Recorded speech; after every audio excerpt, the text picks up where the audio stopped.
इंतखाबी अखाड़े में उतरने के लिए सियासी पहलवानों ने अपनी कमर कस ली है। बड़ी जमातों के मरकजी रहनुमाओं ने कागजात नामजदगी जमा करा दिए हैं।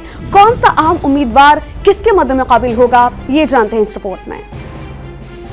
इलेक्शन के दिन करीब आते ही सियासी गहमा गहमी बढ़ने लगी।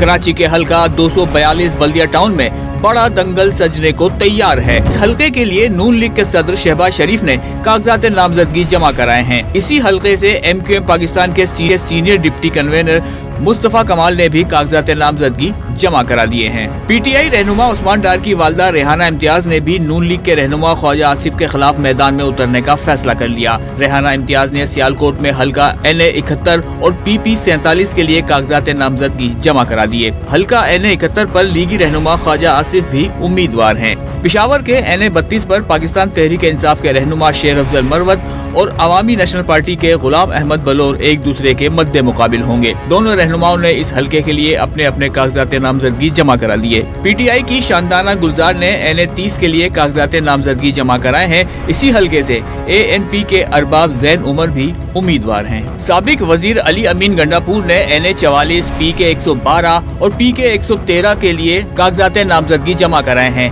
NA 44 पर JUI के सरबराह मौलाना फजलुर रहमान और पीपल्स पार्टी के फैसल करीम कुंडी भी उम्मीदवार हैं।